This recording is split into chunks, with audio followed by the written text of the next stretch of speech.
everybody. This is Peggy. Hey, This is Laura, And we are UrbanBooz. UrbanBooz. We have a special guest today. I'm not so special, but I'll be a guest today. We're going to talk about, our thoughts on the movie Uncorked. And joining us today is our very good friend, Karen.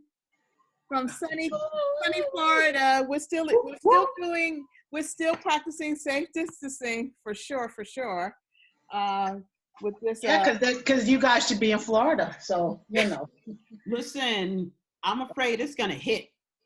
We're in New York. Peggy and I are here in New York. Karen's in Florida, and we've been doing social distancing for about a month now. I know. They just started doing social distancing for a day or two, and this thing, but they let cruise ships come in. Y'all keep letting all them people in. I promised myself I won't go down the political road. We're not going to get political. That's true. I have a lot to say. No, we're not. We're not, because today we're drinking and eating. We're going to this positive. Right, and we're going to talk about the movie Uncorked. It's on Netflix, and we are all Netflix and chilling. That's what we're doing nationwide right now. Okay, wait. I have to shout out to the city I'm from, Deerfield Beach, because Florida is long. Okay, Karen. We don't get specific. Like we say, we're from New York. Nah, I said from Queens, and I'm from Queens originally, people. Oh God! That's Shout out to Queens. God help us. Toronto, Queens. Do this. Okay, in the house. I'm sorry. Yeah, all right, Queens Village, Hollis in the house. Hello. Okay, there you go. Recognize Hollis. All right, ladies. But let's get it back together. We're here to give our thoughts on Uncorked, which I read recently was one of the highest viewed movies on Netflix. Surprise, surprise. Well, I don't even think it's a surprise. I'm not surprised. It's sarcastic. Nacy, what's her name? Nacy, I love her, and I can't think of her name right now. Nacy Nash, right? Is that how you say it? Yeah, Niecy Nash. I love her. You know how we love her. Well, what's her show? Claws. And we can't forget, oh my God, Courtney Vance. Mm-hmm. And he's awesome. He was awesome. He's always awesome. But the young actor, he was cute. Okay, well, forgive me. What's his name? Mamadou Athie. Forgive me if I didn't screwed up your name, but I'm sorry. But he was good too. So really, what they say is that the Uncorked is a film that represents a cultural shift. With the wine industry and the recognition that there are people of color that actually enjoy wine and are in the industry, but are often, unfortunately, being ignored. Mm-hmm. So this is not a film, y'all, if you're looking for Black drama. That's not happening. This isn't Which what I was happy about. I was happy about that because every movie can't be about drama. We don't all live dramatic lives every day. We don't. Yeah. Things are good. We're very regular. We're regular. And do you know that as a culture, as a people of color spend $1.2 trillion in the wine industry? How is it that we're still ignored? Wow. Why are we always late to the party? But it's the same thing in the movie industry when you think about it. Well, it's everything. It's Right, resistant. right. It's resistant. So, Right. so it is a movie that speaks directly to what, people of color, Black folks who are wine consumers. It's like, we're in there. How about recognizing us? So it was a pleasant surprise, I would say. This is definitely a movie that our kids can see, especially if they had an inkling or a level of interest in it. Mm-hmm. Well, I watched it with my son and my husband, and it was so happy to see. Here we have the scene, the restaurant, they're working. It's the family unit. We have the Black father married to the Black mother. They have the Black children, the Black grandchildren. They're running business. The cousin comes in. The cousin seems a little flaky and shady, but there was never come on, man, we just got to rob the liquor store. Right. He was working at a wine shop and he wanted to know more about the wine. And he had a palate. His palate could distinguish certain things. He went and took a little course and then decided he was going to get a master's in sommelier. Yeah. I mean, that's so, it was so nice to sit down and watch a movie and relax into the movie. And there wasn't going to be a big shoot 'em up scene. Right. Well, it's funny. While I was watching the movie, I kept like clenching, like, is this gonna be like too much for me? Because I can't right now, and I'm tired of Black movies being the gangster and all this. You know, it's like, come on, really? I've never met a gangster in my life. Sorry, not for nothing. Sorry, I don't think you have. I don't think any of us have. We grew up in some neighborhoods, but it wasn't rough like that. That was not my rough like that. And that family, they were closer to my experience in the family unit. You know, it was nice that the parents were together. It was nice that they sat at the table together. They would, you know, it was like, and the mom died of cancer. Very sad, but that's normal. Okay, that's a spoiler for those who haven't seen it. Go on. You didn't tell me about spoilers. Go on, girl. Hey, the movie's been out for a couple of weeks. Most of us have Netflix or access to somebody's Netflix account. Hello, Netflix. Well, don't be saying that.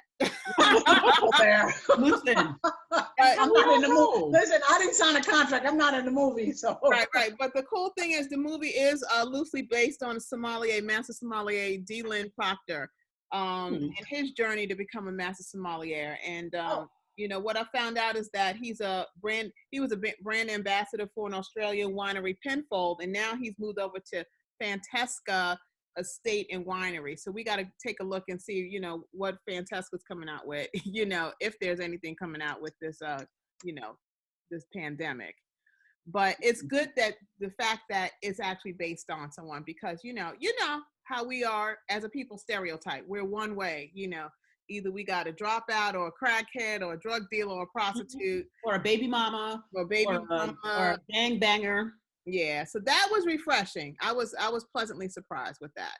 And of course, if you guys haven't noticed, we're all drinking, you know, we're drinking our own little version of wine just in an acknowledgement and celebration of this movie. But, you know, at first and I'm bad because I was looking for some drama. I ain't gonna lie to you. I'm like, okay, what's gonna happen? You know, but as I listened to all the wine varieties, I did get a bit overwhelmed. I'm like, I would never pass that damn test. That very first test, though, where, you know, just to get into the course, he kind of went in fresh. And you probably would pass that test if you said, you know what, let me learn about what grapes taste like. If you did a little bit of studying, because you have a good palate. You are constantly mixing things and let me put this in and let me make that happen. So you would have, I don't think it would have been so hard for you to pass that test. All you really needed to do was learn, well, wines from France taste like this. Wines from the New World, from Australia or Chile or Argentina have a different, because it's one of the things. I don't know. I beg to differ. I'll be honest with you. I think, yeah, you can learn about wines and tasting and all that, but some people have a natural, their palates are, we don't all have the same palates. You could taste something, you could taste a cheese, right? And I would love it. And you taste something and you taste and you're like, what the hell? Karen, are you crazy? That doesn't taste good. But we all have our different, and some people have the ability to what's the word? They're more sensitive, right? So these things come more natural to them, you know, or smells, like smell is an example. So you're smelling, I don't know what I'm smelling. Smell like wine. But if you learn that if you learn that a tannin smells like this, and then you smell it, then you will associate, just like we learn colors. We look at the color. Brown doesn't look exactly to me the way it looks to you, but we have a universal acceptance of what brown is. And so we can do that with wine. And I think, like, even when I drank the True Wine Connoisseurs Go to Your Head Red, that one, as soon as I drank it, I was like, man, these grapes taste like, it was peppery. It had all these things. I was like, I bet this comes from like South America. That was my first thought. Really? Yeah, because they taste strong. That's all I was thinking. These grapes, this wine tastes really, really strong. And all I thought was the soil has not been messed over too badly. Which I don't want to say California wines, the soil's been messed over, because I'm sure they take very good care of that land, but the soil just tasted, I felt like it tasted cleaner, stronger, better. Wow. I recognize that instantly. And that's what I'm saying. You have this whole thing where you're putting this and that, and let's make it taste like this. I think you'd probably, once you learn, well, you know, something from this region has this kind of flavor, they looking for you, girl. I Some know. of this pandemic, you can't come out. I can't talk right now. But it was definitely Uncorked, just kind of getting back to it for a second. It is based on that father-son relationship. Yeah. One aspect of it. So you saw that, you saw the resistant dad, and then it wanted you to think on a couple of levels how he's getting along with his father, how he's going to get his father to kind of understand where he's coming from. I mean, because I thought it was important that the father said, well, I wanted to be a teacher. Right. And my father said, no, you got to work here. And I said, okay. I was feeling some kind of way about that. I'm like, how you going to tell that boy that he got to do this when that's not even in his heart, Parents, they know what they know. And he understood one thing. Right. Grit. That was his thing. He knew he had to survive. His father, he took over the business, and his only thought was, it's got to continue with my son, not realizing or not understanding that son has his own life. Right. The son, comes from a different generation.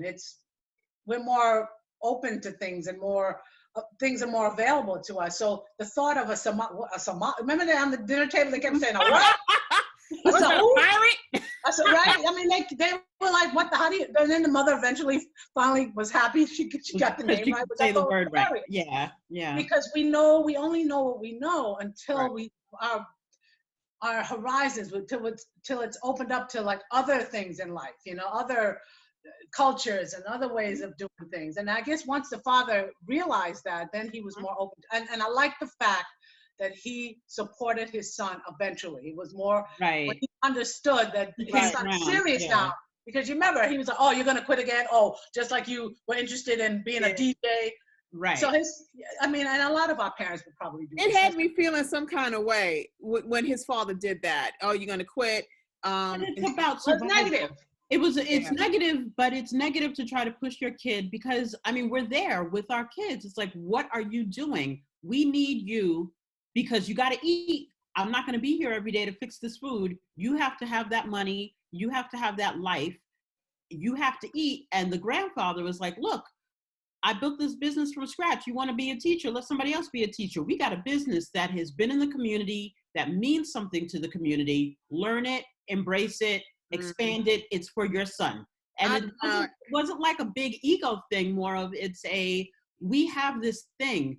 Our family line is going to continue because we're going to eat, And so now that's survival, right? That's survival? exactly that's the survival. It's not living though. You are now carrying on someone else's dream. I get it that it feeds everyone, it provides that, but there should have been a way where he should have said, I know you like wine, maybe we can incorporate it in the shop this way, where you could have then introduced wine to the ribs, to the soul food, that we had here.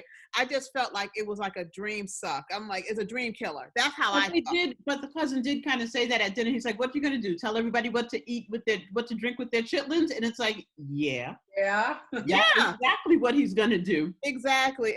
So it was also cool that listen, other layer of the film. In France, they eat escargot, and I'm sure they have a perfectly pairing with that, right? So why not chitlins? Think about it.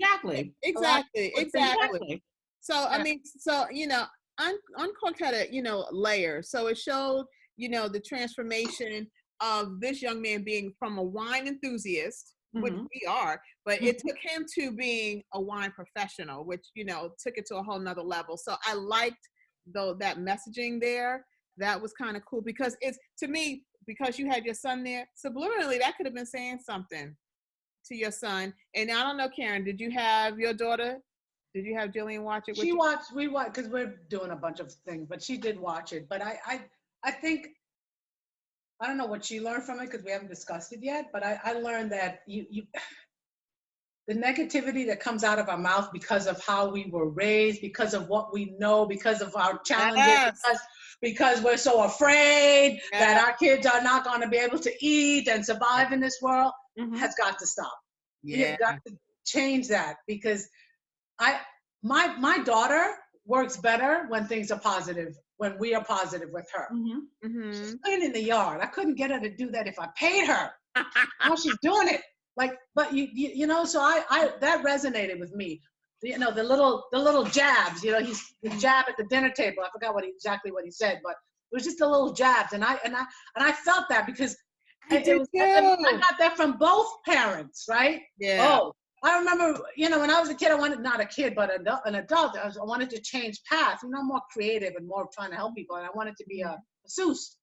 Well, my father thought that was the dumbest thing in the world, but he couldn't see that. He had no perspective. Right. Work hard, get into a company, you know, and it's like, no, I want to be my own person. You know, couldn't understand it. Right, and my story was my mother wanted me to type. She goes, "You want to have a job? Type. Look at this. Look at where." Right. Oh, you got to do business. Why? right. And here I got accepted to art and design, and you know, so really? When Ariel I got accepted into art and design too in 8th grade. Oh my gosh. Yeah. So I didn't know. So, you know, Ariel and I were talking, and I was telling her, I'm like, oh my God, what a dream killer. So, you know, because that was my reaction. And she goes, why you say that? And I said, look, if your grandmother didn't force me and tell me that I needed to learn how to type, if I had gone to art and design, I wonder where my life would have gone. Because I got into the art and design and fashion industry. Wow. And that's really interesting because you are a very creative person. And it's like, even now you're like, look, I got to stay up late and finish my crafting projects. I'm like, really? I'm going to bed. I can't craft. I know. I did this. For my niece. Pretty. Beautiful. Yeah. Where's mine? Just saying. It's coming. You got to share what your favorite color is. Sending you a proper glass wine, a wine glass. Hello. Yeah. No, yeah, that totally resonates. I mean, I remember in high school. Lord knows, I did all the photographs for the yearbook, most of them. Right. A lot of them. Remember, I was into photography. I wanted to continue that. A very good artist, but Karen was also really, I'll never forget you paint, we did some kind of project in art class, and then you sprayed it with hairspray so it would set. Who knew? You knew. Right. Miss M, I got to give credit to Miss M, our teacher. Okay. But she probably said it, and who heard it? Not me. You did. You know. And then you, Karen, you kind of inspired me with home decorating. I never thought about decorating my house. Ever. But when you had that little tuxedo soap dispenser with the wedding, the lady in the dress, right? That stuck. And that damn magnolia potpourri. I found it. I found it online. Wow. Yeah. It's just, you know, Lauren, things that inspire you, you know. Lauren, you remember my part of the apartment upstairs. Oh yeah. Her apartment, we shared an apartment. We were roommates. And it was this cute